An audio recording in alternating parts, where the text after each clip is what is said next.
Okay, welcome to Pulp Nonfiction. Today I'm speaking with Alan Hollander of ePractice Manager, and we're going to be discussing how to recover and flourish in the new normal.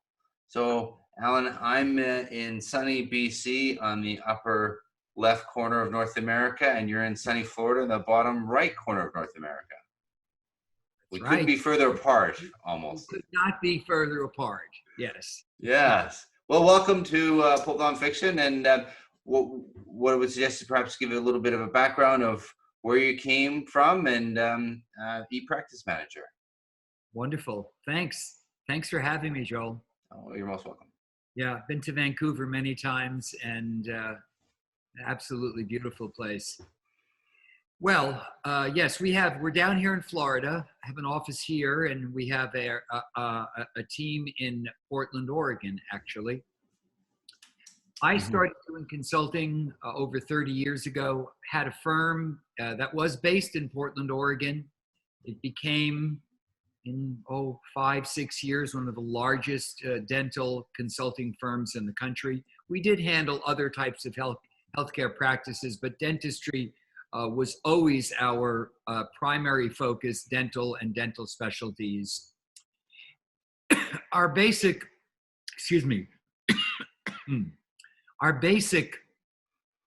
our driving principle has been that practices do not grow beyond the level of management and administrative skill. Excuse me. One webinar after the other, you know what it's been like. So, have you been socially distancing?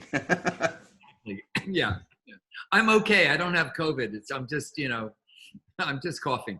Anyway, okay. The underlying principle for us has always been that if you improve the infrastructure, the administrative and supportive infrastructure of a practice, it's going to grow.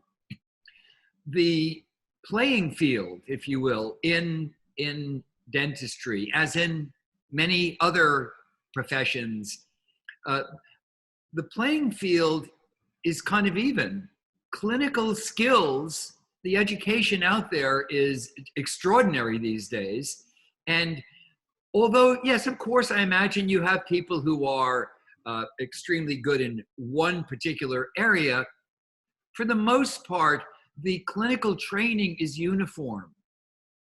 And that's just true across the board. The differences and the problems lie in administrative and management related actions. They lie in these basic things such as scheduling, bringing patients in the specialties, managing and keeping the referral base stimulated and active, dealing with staff, keeping them motivated, keeping them productive and so forth, giving them good job descriptions. And all of these supervisory and administrative functions are the things that make practices successful long-term. And that's what that's our driving philosophy. That's what we've always done. I sold that first company, quite some long time ago. At the time, it was one of the largest in North America. We had many clients, by the way, in Canada, just about every major city. And now we've started ePractice Manager. It's kind of a new thing that's evolved. We've taken all of our materials, we've put them all in digital form. They're online, they're all accessible. And although we still do have many traditional consulting clients, we now have this great service that's available for practices and extremely affordable that provides very, very deep resources. So that's kind of very simply who we are and kind of our driving, our core beliefs in terms of what makes our processes work.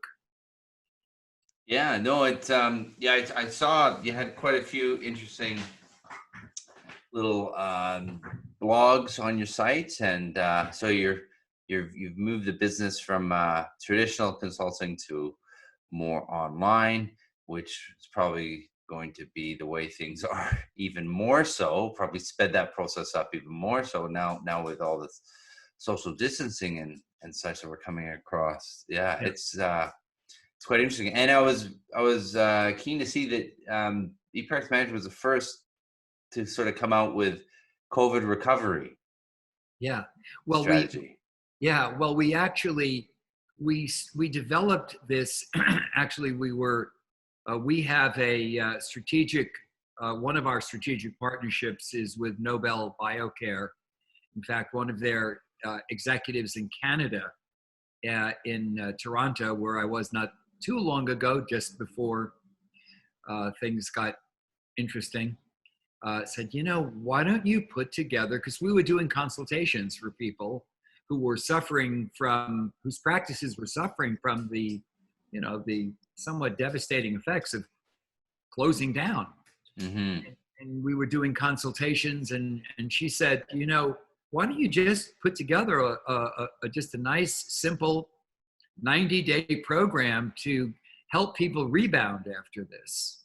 And we had been doing something like that because we've been working with our clients going all the way back to February, who were starting to perceive the fact that they were going to be restricted. So we were kind of running a beta on this for quite some time, and we released it as a COVID recovery program. It's a 90-day, very kind of simple, inexpensive way to really give people some guidelines and one-on-one coaching and help to just so they can start recouping losses quickly. Yeah, and I guess a strong team will weather any storm. So your current clients will already kind of, I guess, be ready for this in some regards. Whereas if you're, I mean, the tide raises all ships. So in a nice fat dental market, even an inefficient guy can have a full meal. Yeah. That's a good way to put it. Well, it's interesting. We have practices of all types. We have a lot of very large specialty practices, and then we have your single practitioner general practices as well. And some are very well organized, some aren't, and of course that determines how much work we have to do to right the ship when somebody comes on with us. But what we're finding just in lots of the consultations that we're doing now is that practices that have had good systems in place, I hate to make this sound too much like a cliche, but they have their fundamentals in place. Those are easier to fix. For example, practices that have a good scheduling template that they actually follow, that people do stick to, and they don't randomly stick people in on the schedule. That's the fastest way to lower production in a practice.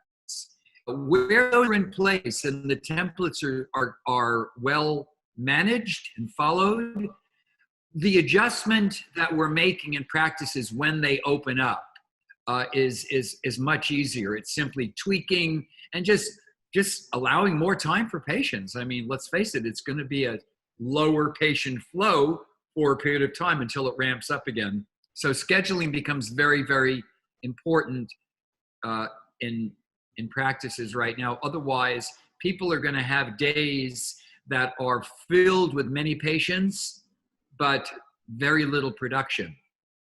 Mm-hmm. And so that takes good planning. And what you said about being ready is a key word, because it's all preparation. I mean, if practices are not going to open for, let us say, 2 or 3 weeks, they have plenty of time to implement lots of tools and lots of things that they can do to relaunch and recover quickly. Those that go in there and aren't well prepared, and I'm not talking about infection control, I'm talking about administrative actions, of course, the infection control and PPE and so forth are very important. But I'm talking about, has the practice been communicating regularly with their patient base? Right. Have they been reaching out? Have specialists been reaching out to their referral sources and checking up on them, seeing how they're doing? The mentality here is one throughout North America, all over the world, is we have just an extreme level of germophobia right now. And, phobia, fear, people are scared. Mm-hmm. And, they like being comforted. And they like individuals who have a lot of certainty when they don't. So when doctors and staff are well prepared to talk to patients, tell them about the new infection control measures and how the practice is exceeding these, and they couldn't find a safer place to go to than coming into the office, they are tremendously appreciative of that. And it goes right into getting patients to come back in, because there are those who are reluctant now. Yeah, no, absolutely. I that rings a bell with me, because I'm on a few different groups, and the dentists are being very dental about it, and they're talking about, oh, we're going to do this, we're going to do this, and then you have the other guys, well, we're going to do this, we're going to do this, and this is how we're going to do it, and this is how we're going to do it. And you kind of have the guys who want to go to the extreme level, and you guys who, well, that's a little extreme, we should back it off a little bit. And none of them are really talking about confidence. I mean, some of them are chatting about staff a little bit, but and most of them are general dentists. They're not really talking about market confidence or the patient's confidence. And I get that we're recreating our dental training. We're so focused in on the procedures, and Yes. and we're worried about codes. I believe they have a code in the US now for PPE. Yes, they Yeah. do. They do. And that's great. But the thing is, well, hang on a minute. How do you make sure the patients, because everyone's now ramped up on germophobia, how do you deal with that? The elephant in the room. Like, I get it, you've dealt with it. Yeah. But if they don't know you're dealing with it and you've dealt with it in a really good way, then they're still going to be scared. Yeah. Well, again, great point. Yeah. Communication, leadership. We are doing a lot of scripting practices and saying, look, put yourself in the shoes of this lay person who is just watching the news all day. Yeah. And all they hear are the worst. Even when things are getting better, the media portrays the fear. They play on the fear and the anxiety, and it's just the way it is. And so people respond to that in a way that makes them scared, nervous, germophobic, etc., even when things are getting better. So if you put yourself in the shoes of a person like that, you'll start thinking like them. If you could just really assume that mentality and think, one just thinks, what would I like to hear if I'm like that? What would be comforting to me? Yeah. Now in the US, there's a COVID-19 consent form. You may have something similar. If you don't, I wouldn't be surprised if you do, if you have it soon. But it's a form that dentists are asking every patient to sign when they come in. It's basically a COVID-19. It's a consent form that states the risk. Yeah. But they, of course, considering the possibility of the potential risk with airborne pathogens as if they never existed before. But somebody has to sign these. So you read that form, it's scary. Yeah. It's not uplifting. It doesn't breed confidence. So we are encouraging doctors to have a similar statement that they can give to the patient when they hand them the form that basically says, we want you to know how we are exceeding the guidelines here and making this practice safer than even what the standards are requiring. Yeah, And no, absolutely. A case in point, I remember when I was working at an associate once, and I didn't have a contract. And then the principal said, "Oh, we should really have a contract." So, yeah, okay, no problem.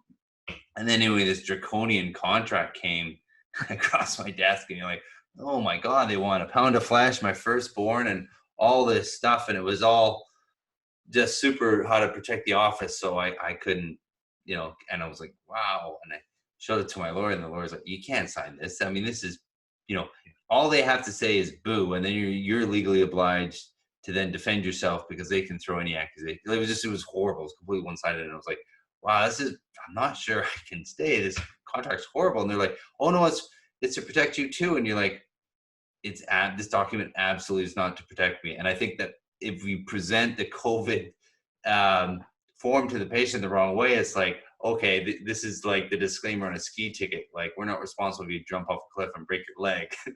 Like, okay, but I hope you feel better now that I've signed it, right? And you're right. If it's all in how you present it, and also in your presentation what you emphasize. And if you just give them a form of like, look, if you get it, tough luck, it's not our fault, then that they're going to get the distinct impression that that's what you're focused in on is covering your hide and not necessarily protecting everybody. Yes. Well, speaking of the code, the code that's out, at least here in the U.S. on covering PPE costs, I think that, again, this is a communication issue. The 10 or 15 bucks. Look, there are going to be individuals who complain about it no matter what. Yeah. There are going to be those patients, they will complain about everything. Yeah. I think for the most part, people will understand that you are creating a safer, No problem. You are creating a safer space and environment for them. Yeah. And they'll understand that, and I think they'll appreciate it. But from the moment that employee, that front office person is recalling all of these patients back, I mean, my gosh, come on. There's a list, that's a long list of individuals who didn't come in March and April and May, March and April. And those people need to be brought back in. They need to be rescheduled. And we feel very strongly the staff needs to be well prepared to have these very calm and comforting conversations with the patients. Yeah, no, absolutely. Yeah, if the patient detects a chink in the armor, then that, the whole deck of cards falls down for the office. And yeah, because patients will say things to the staff that they will not say to the dentist, and they might express some reservations. And if your team is not on board, then it'll soon be found out that your ship isn't as shipshape as you expect it to be. And yeah, no, it's I hear what you're saying. It certainly makes sense. Yeah. What's some of the biggest? I know communication. What's some of the biggest mistakes, I guess, or uniqueness that you've seen in some of your practice, just going back over the years, perhaps, that kind of made you think, "Oh my goodness, I can't believe they do that." Far and away, managing personnel is the big area. It's the big area, and as soon as our clients, Joel, started to perceive the possibility that they were going to be closing, they became very uncomfortable about having to furlough people. They knew that was going to happen. They weren't sure of how to do it. They didn't have documentation connected with it. Managing people is the number one issue by far. The systems for doing this, having an individual in the practice who really knows just the basics, the HR basics, that we've researched extensively in Canada as well, because of entering the market very heavily through Nobel Biocare there. They're not much different, but how you deal with people and the fundamentals of that, and ensure that they are staying productive, that they're happy, that if they have problems, they're corrected and educated appropriately, making sure that things are documented correctly, ensuring that job performance reviews are done the way they should be done, objective advice that doesn't have emotion connected with it. And the executive issue of dealing with people, it's funny because over the years, the thing that echoes, I keep hearing, which I've heard so many times from people that we've trained as supervisors and office managers and doctors as well, they'll make a statement, something like, I don't want to be a boss. I don't want to have to be an executive. And, I don't want to have to, because I don't like to tell people what to do, and I don't like confrontations. And oh my gosh, I've heard that so many times. That is a gross misconception of how you manage people. Managing people does not equate with confrontations. When a confrontation develops in a relationship, work or otherwise, it means that there are many, many things prior to that that were not addressed as they should have been. So it's people management is extremely important. My gosh, we spend hours and hours and hours training and coaching and doing role playing on those areas to address them. I mean, even now, people are going to be coming back. Staff are going to be coming back. They're not any different. They have the same, generally, although they're more clinically savvy, they're going to have similar concerns.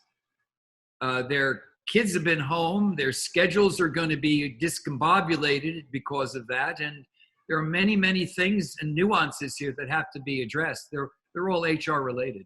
Yeah.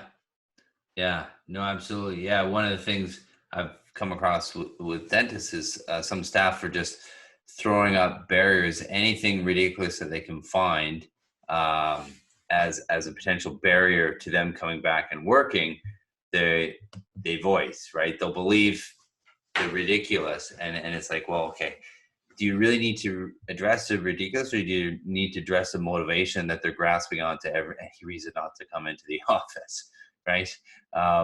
We had one dentist mention that his assistant was every 15 minutes I need a new mask, and okay, we're just gonna have a bucket here where you put the old ones in and a new one, like they don't do that in hospitals, they don't do that in ER, but somewhere she'd seen it, and as opposed to addressing the specifics, it's an HR thing that this person is, well, they're stressed and scared.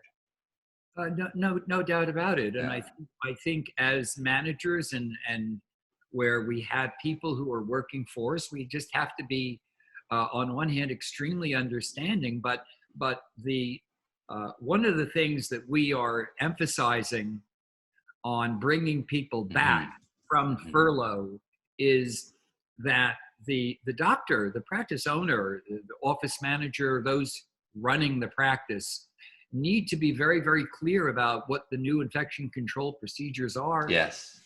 The staff need the same kind of reassurance. They need comforting and reassurance that it's all going to be okay. Yeah. No, I'm absolutely. Yeah. So what would be your top 5 recommendations? Alan's 5 list. And they could be personal, they could be financial, they can be office running. For young dentists out there, what would be your 5 words of wisdom? In general, or coming back after COVID? Perhaps let's speak to the situation right now. It's coming back after COVID. Well, I guess the thing is they're very much they're quite similar. Yeah. One, the byword here is more communication. More communication with patients, with staff. when people are hit with economic downturns, Joel, what they do generally is they withdraw. They pull in. Okay, it's good. Nothing's going to be happening. I can't do any kind of marketing. They forget that when they call patients, that is marketing. And that's that's probably the most valuable marketing that one can possibly do. And so the outreach, all kinds of interesting studies show that when individuals take their businesses during economic downturns and cut back on certain actions that limit or restrain their communication, their recovery is much slower. Where a practice, let's take a practice that has been throughout this period, reaching out, calling back those patients who were canceled out. We're going to get you back in, even if they couldn't be scheduled, finding out how they're doing in the referral practice, the specialty practice, communicating with the referral base, doing webinars for them, doing podcasts for them, those kinds of things. This communication is extremely important because people right now realize there's very little social interaction, and they really do appreciate the interest that's coming. So one is certainly that communication to the patients and to the staff. That would be certainly number one. Two, I would really make sure that the scheduling template is looked at carefully with as much lead time as possible before the doctor goes back, and really ensures that his or her front office staff really get it and are completely in sync with what is needed in terms of scheduling procedures. Yeah, no, absolutely. Yeah, we're going to have to process people in a whole new way. Yeah, so that's exactly. two. Yeah. Those are pretty big ones, though. They're big. I'm giving you broad strokes right now. So forgive me if they're kind of like 10,000 feet. But the third thing that is comforting patients, doing a uniform script that I mentioned, that and putting together a written statement. You know, if you had gotten that contract, maybe not, but if you had gotten the contract and along with it, it was done in the context of, Joel, a lot of this is very threatening, but understand it's just the usual legalese here, you know, and at least had you gotten that, you would have felt more comfortable with it. So if somebody has to sign a form saying you are at risk here because you're coming into an environment that has airborne pathogens and blah, blah, blah, then having a written statement that says and shows how you are mitigating that risk and how you are exceeding the guidelines that are being put out, I think is I think that's extremely, extremely important. Yes, definitely. Yeah, no, I couldn't agree more. Yeah, not just give us a get out of jail free card, but this is what we're doing to help you. The other thing too is the messaging right now is very important. You know, messages, you know, people, a lot of doctors, they have websites. A lot of doctors use social media to communicate to their patients. Social media needs to get across this how we're protecting your health message. You know, and there's all kinds of brilliant information out there now. There's studies on the cause and effect relationship between dental care and other serious physical problems. Yeah. You know, there are studies, there are some brilliant studies, which I'll be delighted to share with you and your audience. I can send these to you. Yeah, you sent one previously, and I had a brief review of it. I'm going to post it with your interview on the dental health behaviors and dentition mortality in the elderly. You know, and I remember that too when I came across. They did a study, and basically, the more teeth you have when you're older, the better your digestive system is because you're actually swallowing smaller pieces of food, which makes it easier for your gut to digest and get nourishment from the food, and you're less likely to get constipated. And it makes a difference in the old folks home. Not that we really are keen to put people in old folks home at the moment, Yeah, no kidding. but it also applies at home. And it's, so you look at these things, you don't realize these things. And yeah, absolutely. Yeah. Well, there's some really interesting information there, and Mhm. I think I'm at number 5 now. I think I'm at Yes. 5. Okay, financial modeling I think is very important. Mhm. Doing financial modeling when things are slow and finances are not in great shape, when we've eaten through reserve cash, and Mhm. it's less comfortable to look at numbers, Yes. which is all the more reason to do it, because the time to do budgeting carefully is when you have shortfalls. Yeah. And indeed, we have shortfalls, severe shortfalls right now. So we've been working a lot with clients and having them take a look at, okay, your goals have to be set to recover quickly based upon your anticipated deficits. Yes. And we're doing this this couples with scheduling, because we're going into looking at how do you add days and hours to the practice to recoup losses by the end of the year. And that can be done.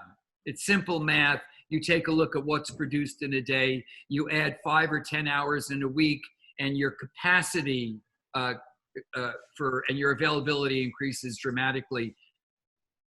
Instead of losing tens or hundreds of thousands of dollars based upon the size of the practice, you can recover most, if not all of that, by the end of the year, just by good forecasting and modeling.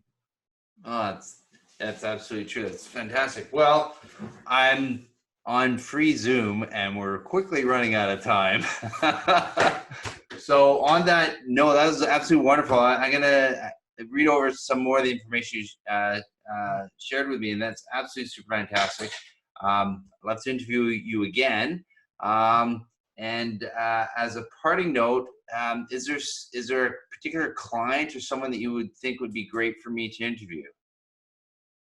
Oh gosh, yes. I'll send you some names. Perfect. Absolutely. Well, I can give you. Can I throw up a slide? oh, absolutely. Yes. Yeah.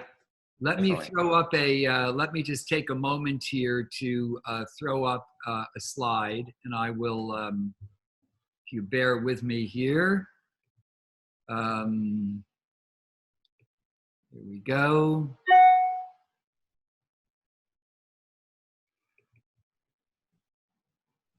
Just going to get this open, Joel. Yeah, no problem. And you can. Okay, here we go. Share screen. Yeah, I'll do a screen share here. Good. Okay. Screen share. Here we go. There we are. All right. Good. I'm just going to show you our contact information. Oh, Yes. perfect. Yes. Yeah. This is, you can contact me directly by my email or my mobile number. Sarah, as you know, is our director of development, does a wonderful job, and anybody can contact her. We're doing consultations. We're not charging for them now. We're doing free consults for people who have questions about, how do I boost the practice back to where it needs to be? So we're happy to share information about that. And we have, this is the link to go to hop on, and you can even sign up and schedule a consultation with us. So just wanted you to be able to show that to your podcasters. Yes.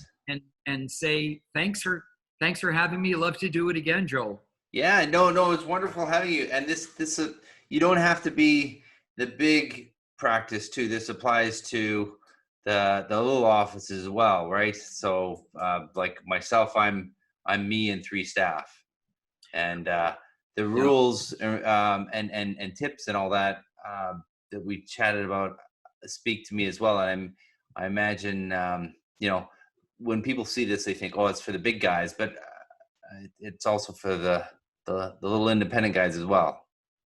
Absolutely, absolutely. This, in fact, it's interesting that you say that, because the smaller the staff, the more the functions are shared, which means that individuals have lots of little mini job descriptions that they do, and those, the better those are organized, the more capacity. You'd be amazed how much capacity and production a small group can generate if it's well organized. We see it all the time. Yes. So yes, it's practices of all sizes, general and specialty. Absolutely. Yes. You don't have to be big to be inefficient, as I found out myself. You can be small and inefficient too. Yeah, I speak from experience. All right, Joel, pleasure to be with you. Thank you so much. Yes, no, thank you. It was lovely, and yeah, we'll keep in touch, and yeah, I'll let you know when it's up and running. Okay, thanks so much. Take care. You too. All the best. You too.